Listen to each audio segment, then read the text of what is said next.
Bismillahirrahmanirrahim. Assalamualaikum warahmatullahi wabarakatuh. Alhamdulillahilladzi bi ni'mati tatimmu shalihat.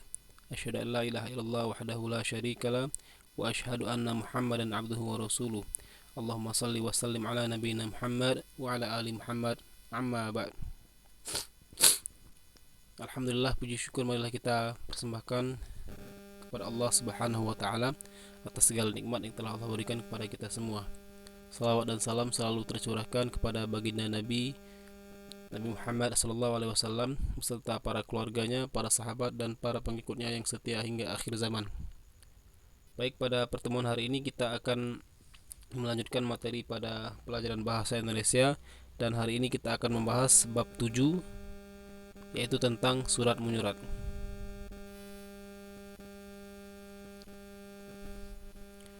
Tentunya kalian tidak asing lagi dengan istilah kata surat.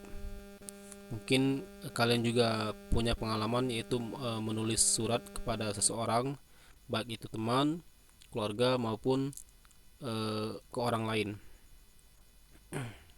Atau mungkin juga kalian pernah melihat orang tua kalian menulis surat untuk kerabat ataupun teman.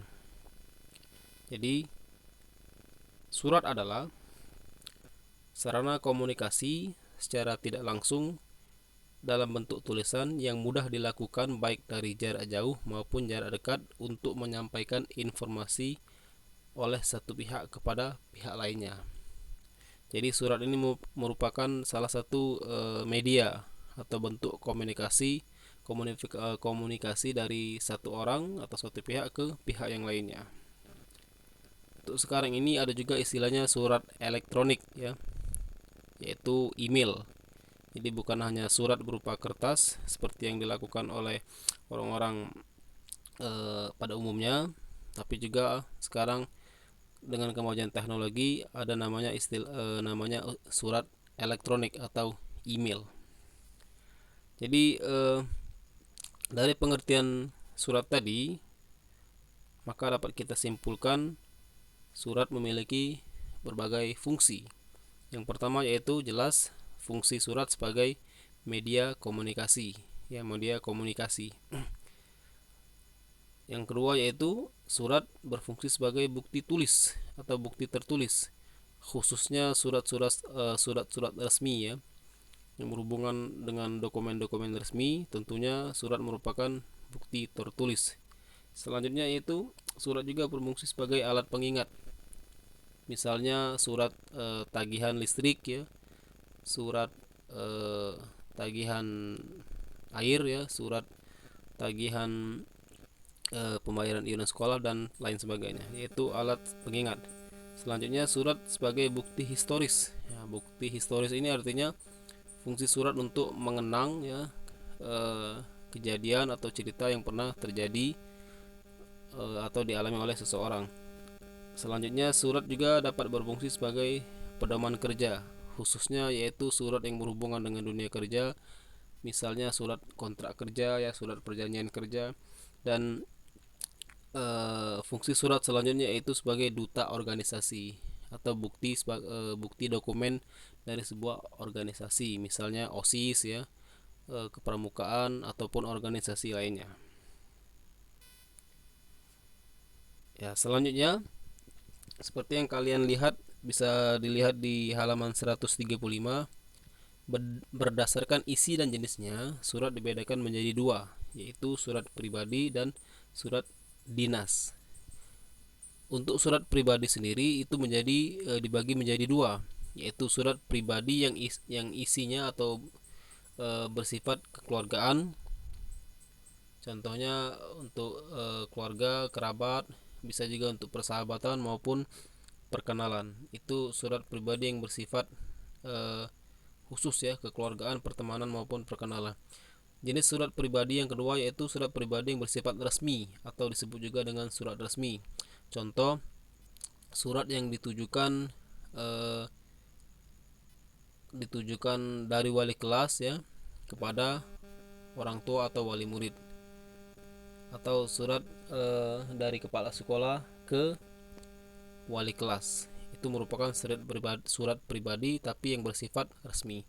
Jenis surat yang kedua yaitu surat dinas. Ya, sesuai dengan namanya, surat dinas ini dikeluarkan oleh instansi atau kantor-kantor atau badan pemerintahan terkait ya.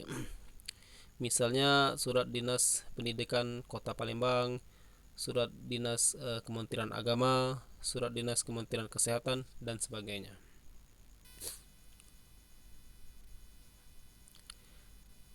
Ya, surat pribadi dan surat dinas memiliki ciri-ciri atau pembeda. Ciri-ciri surat pribadi antara lain: satu, biasanya tidak memiliki kop surat. Kop di sini artinya lambang ya, di bagian atas, paling atas surat.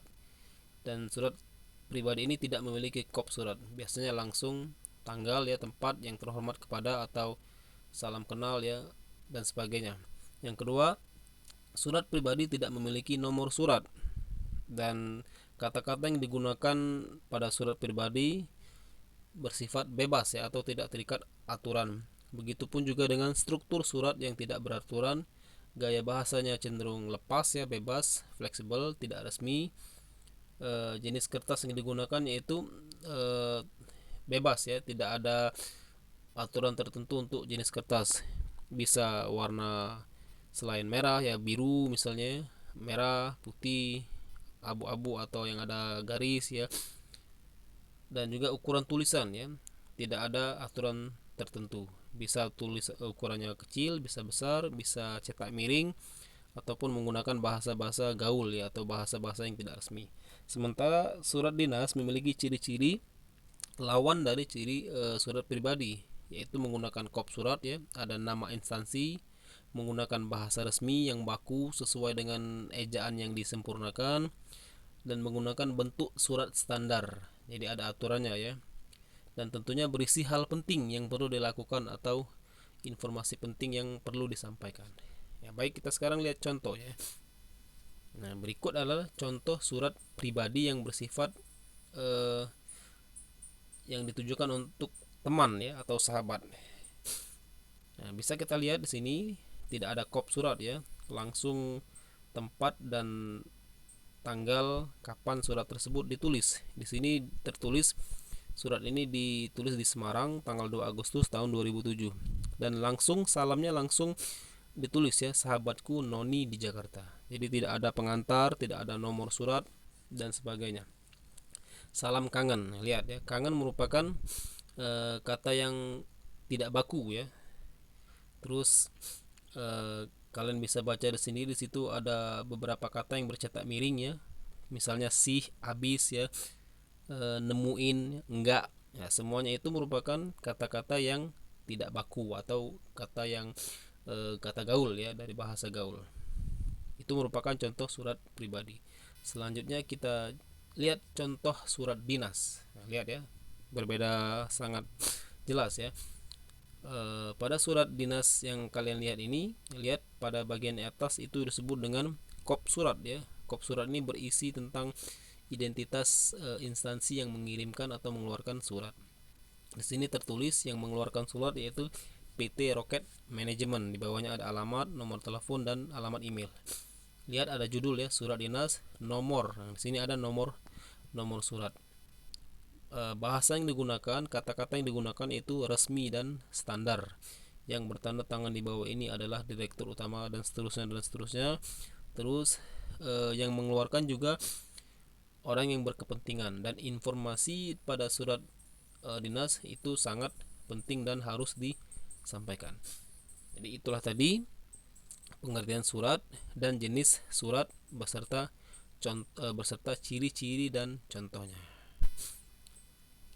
Oke, waktunya latihan ya.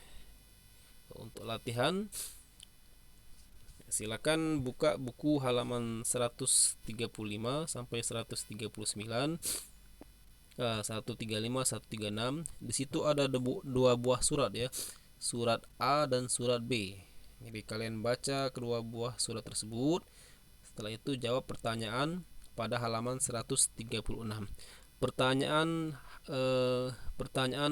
yang harus dijawab yaitu hanya pertanyaan A sampai F. Ingat ya, pertanyaan A sampai F. Jadi ada 6 ya, ada 6 pertanyaan. Setelah kalian baca surat tersebut, kalian jawab dan langsung ditulis di buku cetak atau buku latihan.